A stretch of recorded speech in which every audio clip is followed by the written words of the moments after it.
All right, welcome back, everyone. Happy Monday. Hello, Jennifer. Good morning. Hello, good morning. It's not Monday. It always Nope, feels weird saying that. it's not. But if you're listening on a Anyways, Monday, happy Monday. Another day, yeah, happy day.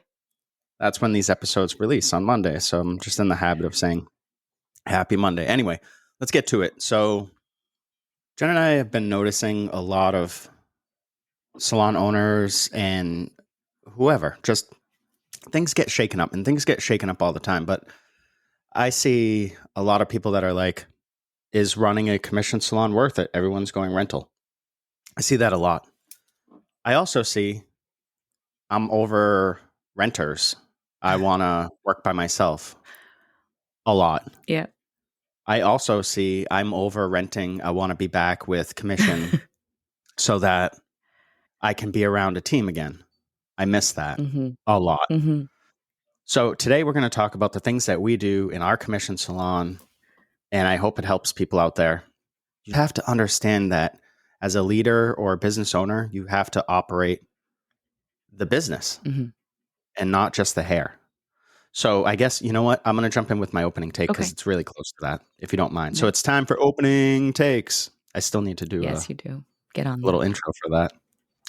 So today, my opening take is that running a salon business isn't about scissors. that. It's not about your chair. It's not about what blow dryer you use. It's about business. It's about understanding and building a business. That is the number one problem I think the industry faces on our end. If you want to talk about the product side of stuff and the brands and all that, there's a ton of BS there too. But for today, let's control what we can control. And what we can control is our business. You have to, if you want a business, put down the scissors, step away from the chair, and build a business. And run it. And so we're going to talk about exactly what we did to accomplish that today after Jen's ding take. I'm probably just going to record that and put like a over Okay, it I or like it. something. So my opening take is leadership. So to what you said in the beginning, I see it often. Just complaining. Like, does anyone like how are you even hiring people? How are you keeping people? Everyone's leaving. I see a lot of blaming on the hair pros that are coming out of school. Let's say next generation hair pros. Like they don't want to work. They're lazy. Okay. So first of all, that's the next generation. So figure out how to inspire them. That would be leadership. And if you're having all these problems, rather than blame generation of the next hair pros or anything else under the roof of the business you're running, you got to take a look in the mirror because it starts at the top. So you are leading either a team, a business, whatever you're leading, it's on you to start there. And most often you're the problem of where it all began. So take a look in the mirror, reevaluate, probably change some stuff or read a few books on how to lead a team and how to inspire people, how to understand the next generation that's coming into the hair industry. Because if you understand them, you can figure out how to lead them. Don't just blame everything that you see that's not working. In my day, it was this. In my day, it was that. I've been doing hair for 25 years. I get it. In my day, I did this. But that's not the team that we lead at Hello. They need different things. They don't need what I did. They're not me. And that's totally fine. I need and Todd needs to understand how to lead this team in this generation in 2025 and how to get them excited. That's on us. And we do a lot of work to do that. So check your leadership. All right. Amen. So let's just roll into this. Everything is going to start with your mindset. And what I mean by that is not this like woo woo, let's clear our minds. Let's do all this stuff. No, let's wrap your mind around you're building a freaking business. And that's what you need to do. You could be amazing at cutting hair, coloring, teaching, educating, whatever. You could be a global platform artist. Is that the highest? What's the I highest? don't know. Sure. What's the highest BS rank that we made up I don't for pay this attention industry? like on that side. So you could be the best at whatever you're doing and suck at running a business. Uh-huh. I'm not even sorry to say that. It's just facts. Yeah. You could also be amazing at running a business and have no clue how to do hair. Sorry, it's true. There are people out there running better salons that don't even know how to do hair. Right. And so you have to wrap your mind around that first and foremost. Otherwise, it's not going to work because you're going to do all the things that Jen is saying. You're going to be like blaming other people, Mm-hmm. which is counterproductive Mm-hmm. because that's irrelevant. Mm-hmm. It's your fault. You own the business. Right. Or you're going to be just completely shutting down, which is going to lead you to burnout. Yeah. Because how many people do you know, Jen, that just bury their head in the sand and they're like, I'll just work as hard as I can, and eventually something magical will happen. Right. And then they're burnt out and they're like, I want to leave the industry. That's a fantasy world. That's not real. Yeah, I guess I can say this. Your ex-business partner used to just bury her head in the sand and pretend everything would be okay. And things would stack up and stack up and stack up. And over years, now you guys aren't business partners. Yeah. Very true. It's just not a good strategy. I think when you don't know what to do for some reason, you're like, if I keep doing the same thing but more of it, things will change, right? Like something's got to give. And the give is whoever's everyone leaving your salon, running the business to run it better and try something new.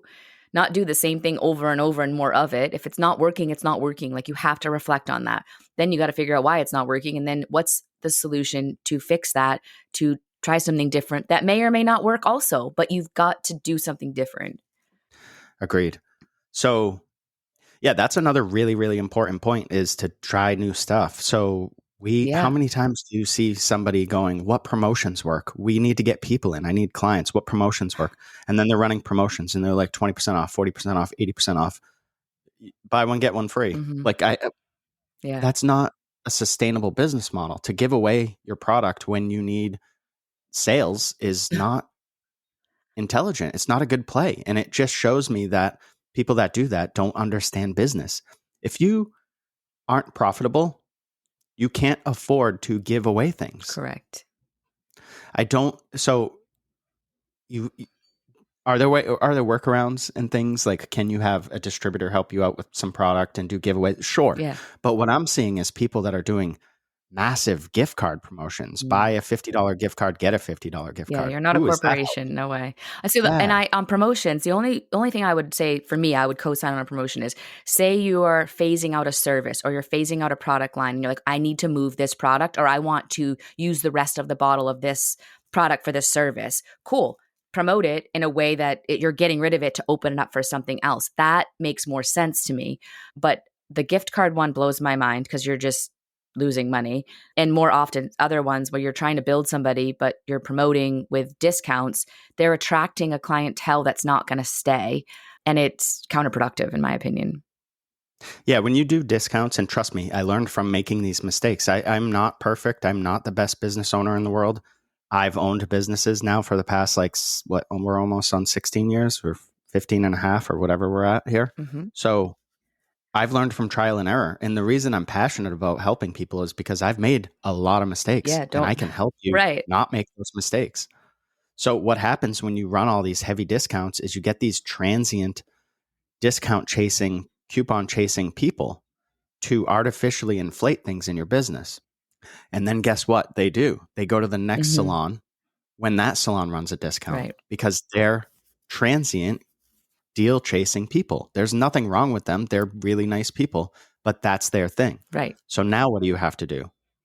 You have to do more discounts to chase more people. And now you're in spinning this hamster wheel where you're offering 20% off constantly. So you're running at 80% of possibility. 80% is the highest possible you could ever make. You're giving 50% of that to someone.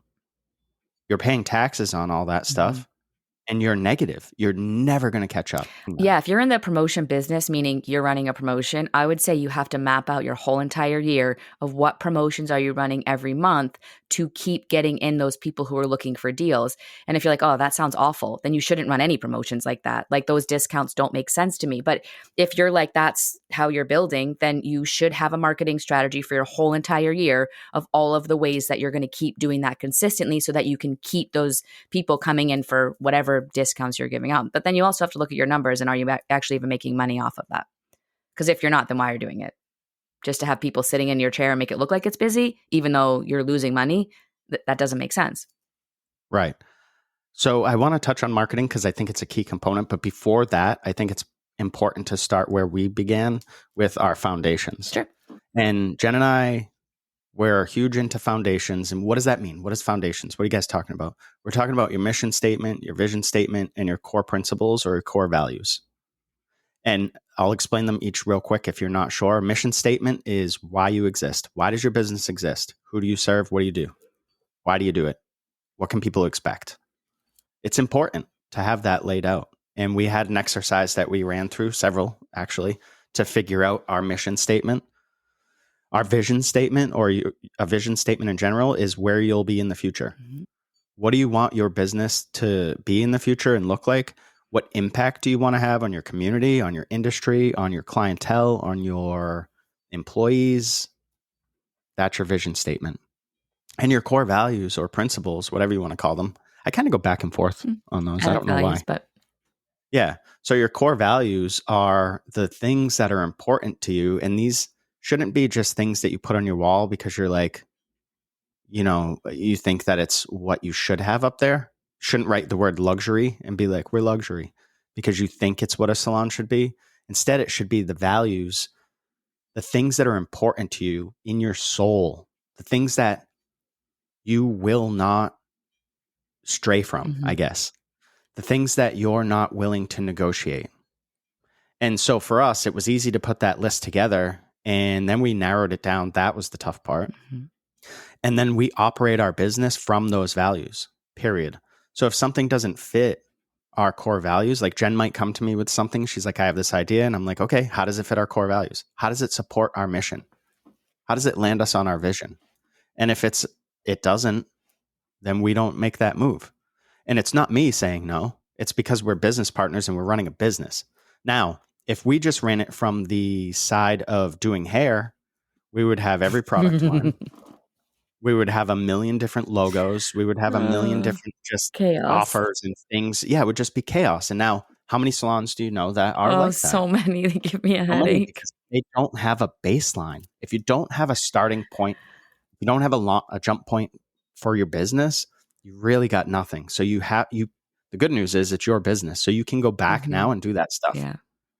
And if you have a team already, will it upset them? Maybe, but that's the price that it costs to play.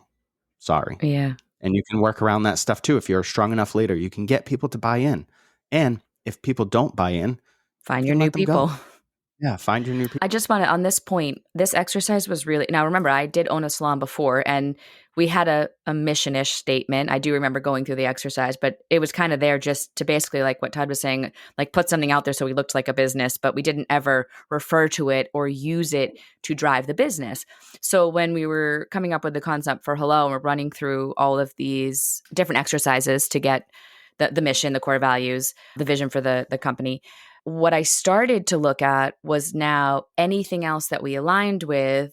I now wanted to know what was that company's mission statement? What do they stand for? What's their vision? And I'd never done that before. So, more so, I guess, with different brands that we were bringing in, like I wanted to understand the backstory of those brands. Do they align not just from some of the stuff that Todd and I wanted was like simplicity and packaging and that kind of stuff. But like, did they stand for things that worked for what we were doing? And did it work for like what Hello was trying to create? And that even came into switching some behind the scenes products we were using for different services that I realized weren't as clean or didn't stand up as well as I thought they had.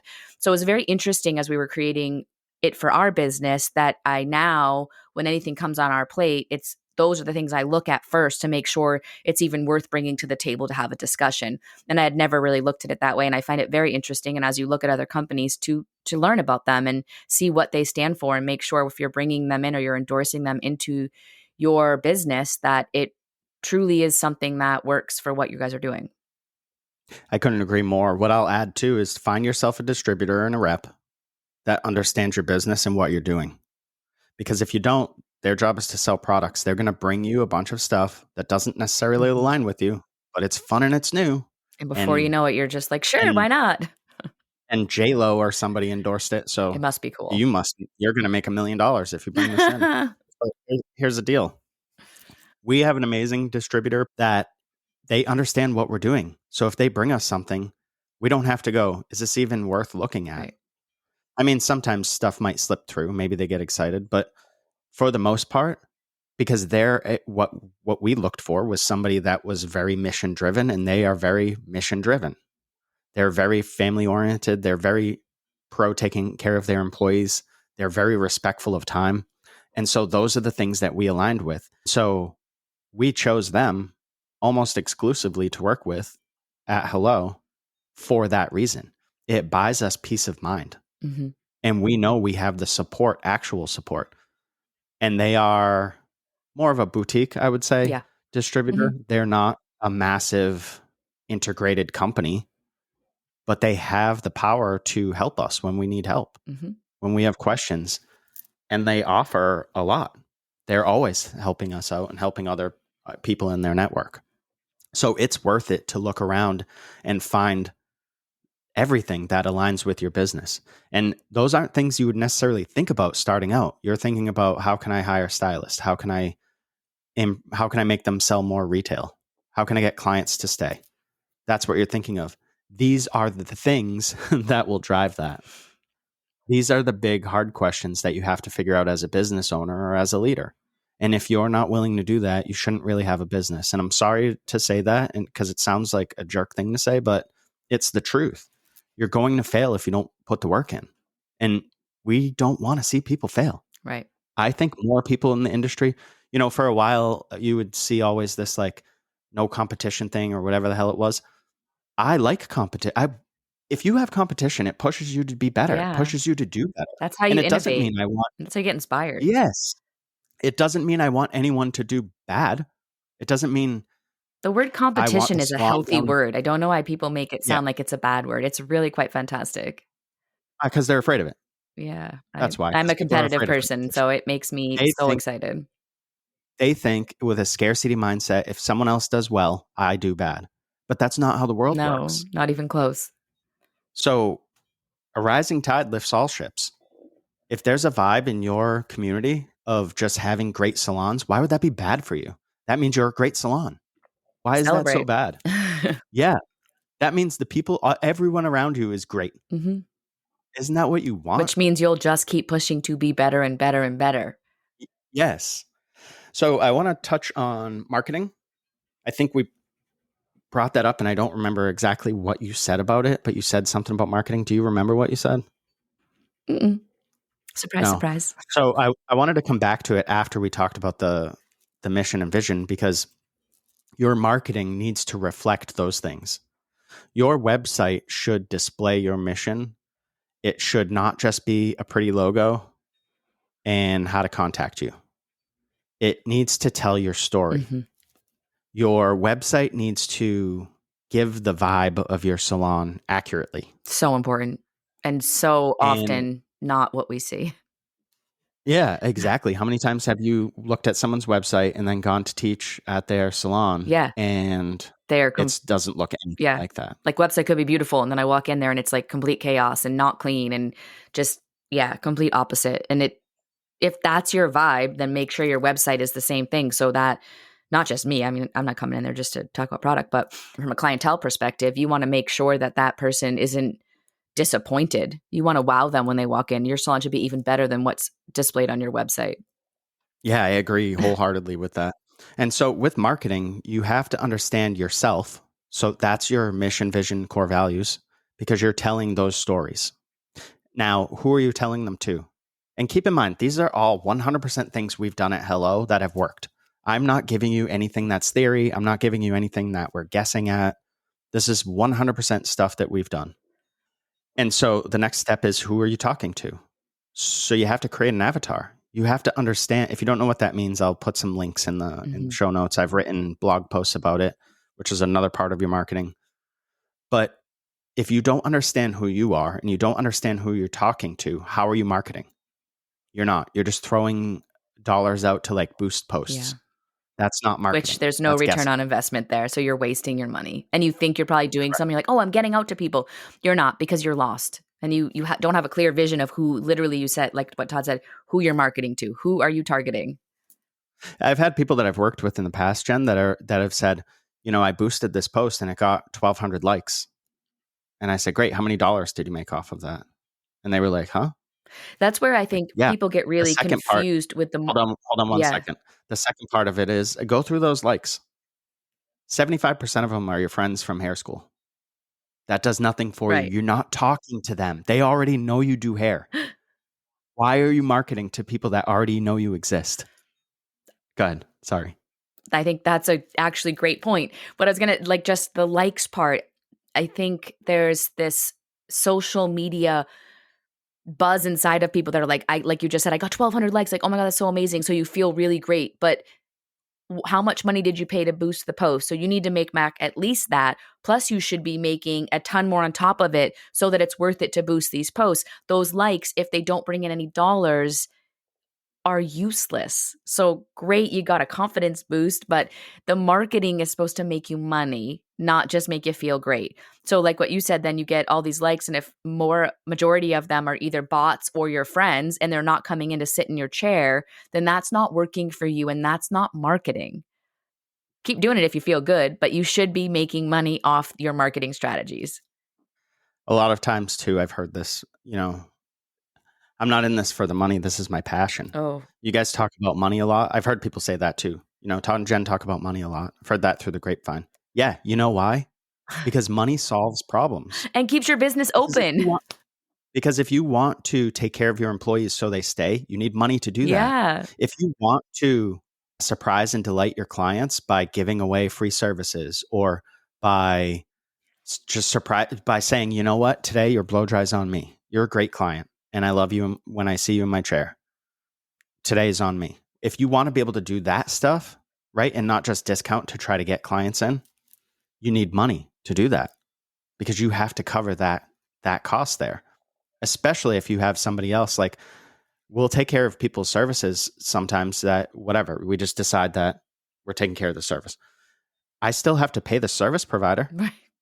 That takes So money. I have to have the money beforehand to do that because we want to be in a position to give back to people. Yeah. And we want to be To give open back year after to- year after year so that we can keep doing these things and have a salon for people to work at that want to be in a great environment. That takes And money. people talk, about the economy because everyone online's an economist, and they talk about inflation because everyone understands what that actually means. And the thing is, just you have to build that stuff in. So you have to make more money every year. Mm-hmm. If you look at our business, we've made, except for when we opened, it was COVID. Yeah. That whole thing screwed everything up. So we went from 0 to, I forget what the numbers are, but it was like thousands of percents better. And then we had a little bit of a dip because things normalized. Mm-hmm. So if you take that out, we have beaten every month, every year since then. And that's what you have to do to keep up with inflation, to keep up with things, is you have to continually increase your sales and continually chase that bottom line. So you have the top line where all the money comes into your business and then it goes out, right? You need to pay your electricity, your rent, your water, your supplies, your loans, your whatever, your employees, your taxes. And then you have the bottom line and it's all the dollars that you could save for yourself. Mm-hmm. And then guess what? Those you can decide what to do with. Those are yours. Now you can give those away. You can't give away money before you have it. Right. So you got to flip your thinking there. Let's get a little. So I've decided halfway through this that this was going to be a 2-part episode. Makes sense. It just needs to be. It needs to be. So where do you want to go next with things that we've done at Hello? We've talked about our foundations. We've talked about marketing. We've talked about money a little bit. Culture. Sure. That goes into All that right. leadership that I started with. So I like that. We can finish up with that. Yeah, I don't think we're going to finish on that. I think we're going to probably talk a little bit about it and then we'll pick back up with culture next week because it's just a huge thing. So where do you want to even start? I think I asked you where you want to start and then I had an idea. Go ahead. That was great. I paused too. I'm proud of myself. I just think it all goes back to your mindset and knowing who you are and your foundations. I see this problem all the time where people are like, I can't find renters. I can't find commission stylists. I can't find anyone to fill my suites. Are there any other options out there I'm not aware of? No, I think three. that's pretty much it. So here's the thing. If you don't know who you are, how will anyone else? How would I know if I want to work for you when I'm looking around on social media and you are a mess? Right. Everything on there is discounts and come in and buy one, get one free. Or it's a mishmash of, it's just a picture of a product. Or it's just the back of a head. It's confusing. And it says Cherry Coke. It's very confusing. If what you're putting out there is confusing, then someone that's looking at it is like, I don't even know where to start if I go in for an interview, right? Correct. Then from there, you have to figure that stuff out, right? Who you are, and you have to tell that story, and that's your branding. From there, you have to understand who you want to work for you Mhm. or with you or next to you in a suite or whatever. And if you don't know, build an avatar. This is the person I would want. They're 25 to 45 years old, are in a strong relationship. They have children or not. They have pets or not. Live in this area or not. Just figure those things Mhm. out. They like to spend their free time doing these things, whatever that is. They like to go to these places, whatever that is. This is how seriously or not they take their education, right? Because we see this, that's a big one. People don't want to do education. Well, that's the person you attracted. Right. Did you ask the So right why did you questions? hire them? Why did you hire them if they don't want to do education? So, and you can say, everyone lied to me. Well, you got to get a stronger BS detector. Yeah. It's on you. This is all on you. And so, anyways, back to attracting the right employees or renters or whatever, you have to understand what they're looking for, who they are, what they want. And that's where the magic lies, because then you can offer those things. Weird, huh? Sorry, I'm sounding like a D bag here, but So, well, no, you give it's people what if you give people what they want, what's that saying? You can have what you want. yeah. That's really what it is. As an employer, you have to deliver to your staff, not the other way around. And then there's the magic. Yeah, I That's where I'm agree. going to end. It is. But go ahead. So I have two, well, probably a bunch of things here, but so when we opened Hello, there it was coming out of COVID, and there was a big shift. I feel like in the industry of like wants and needs, everything was changing, and to me, changing so fast that I had said to Todd, I don't know if I can run a business in today's hair world. It just, everything had changed so much. It was foreign to me. And we had started, so I'm giving you what we did so that you can understand maybe what you could do. We obviously had to build a team. So we're just talking to people out of school. And at the time, I think there were 4 schools in the area. So I wanted to talk to students that were coming out of all 4 schools, and a lot of them, to understand what the schools were growing for hair pros, what they were coming out of with their strengths, their weaknesses, and each school was different for that. And then what was their vision for their future?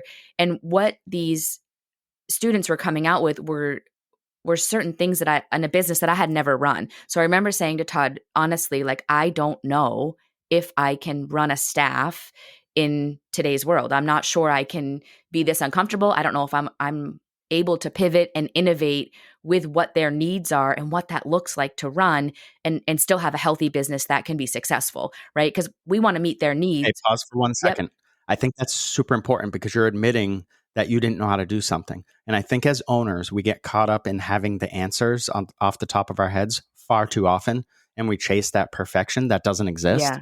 And it just is harmful. You have to be willing to admit the mistakes you're making. And I don't need you to build out a podcast and go tell the world. We don't have a problem doing that, Yeah. though.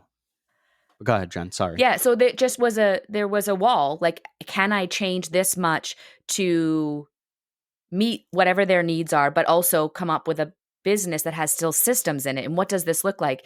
And it would require me to, first of all, be a completely different owner, which I wanted to be coming out of my last salon. I wanted to be completely different, but wanting something and doing it are 2 extremely different things. So when I was in the middle of it, I was like, this is so freaking uncomfortable. I don't know if I can do everything I set out to do. I didn't realize how uncomfortable this would be. That makes me want to throw up, right? Like, how do I do this? And I don't like to fail, right? I understand that there's so much to learn when you fail. You should fall on your face. And I did. And I learned from that and I came back from it. But then, kind of just as we like weaved through all these interviews, was kind of started to see the people we wanted to work with, the people that were buying into what we were doing, and how we could give them the things they needed with systems in place and still run a business that had rules and things like that. And it all just came together. Now, that wasn't easy, like I said, but it required a lot of listening. And I prior was just a talker. I was not a listener. I was just like, blah, blah, blah, blah, blah. This is what we do here. We're great. We're awesome. But I wasn't I can listening. verify that. What's that? I can verify Yeah, that. I wasn't listening to the needs, and I wasn't pivoting and innovating and growing myself as an owner and a leader. So once I started doing that and we started really talking through it, it was like, okay, this is what these hair pros need, this is what the business needs, and this is how we can make this come together. It's going to be different for everybody. But the interviewing process of everybody coming out of school helped us realize what that generation was looking for in a salon. And then we took the salon and how can we make it work for us too, right? Because I want to be in my salon working when I'm behind the chair and want to be there. When I owned my last salon, there were days I was like, I want to quit the salon. I don't even like being here. So I didn't want to come to that point again. Or if I did, I wanted to make sure we could pivot and innovate and create new things so that I was excited too.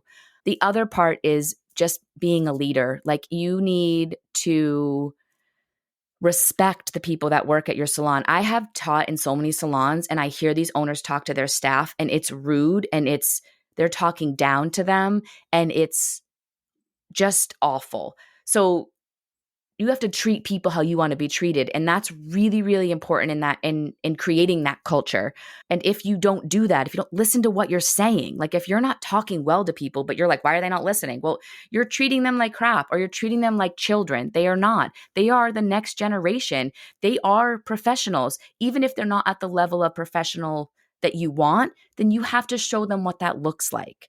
They're just learning all the things, and they're looking up to you to show them how to be the best version of themselves. That was a lot, That so was a I lot. don't think I can comment on it. I think we should pick back up next week. Okay, sounds great. I think that everything you said has value there. I think, I could go on and on. So I think we'll pick this up next week because there's just too much to go to. And this might even be a 3-part episode, to be honest. Yeah. We've been trying to aim for that 30 to 40 minute mark. And yeah, so if you want more, get on our newsletter list. Yeah. Get on our email list. I send out a weekly newsletter every Thursday, and I reformatted it recently at the beginning of the year, maybe, where it's a 3-2-1. So I give 3 business insights, and I always include a try this. So it's just something to get you thinking, and it's always things that we've done in our business. Again, we don't just pass out theory. And then I do 2 either quotes or stories that are related to the theme of the newsletter for that week. And then the one is just a question or a challenge that I like to leave you guys with, the reader, to get you thinking about things in ways to make little nudges and changes in your business that aren't going to explode your head. So if you're looking for that sort of stuff, get on that email list. And you can find that in our Instagram profiles. You could find that in the show notes to the podcast. And if not, you can reach out to me directly and I'll take care of you. Email me if you want, Todd at hellohaircode.com. Happy to chat. We can set up a phone call if you need to, whatever. All right. We're here to help. Thanks, everyone. Bye. Have a great day.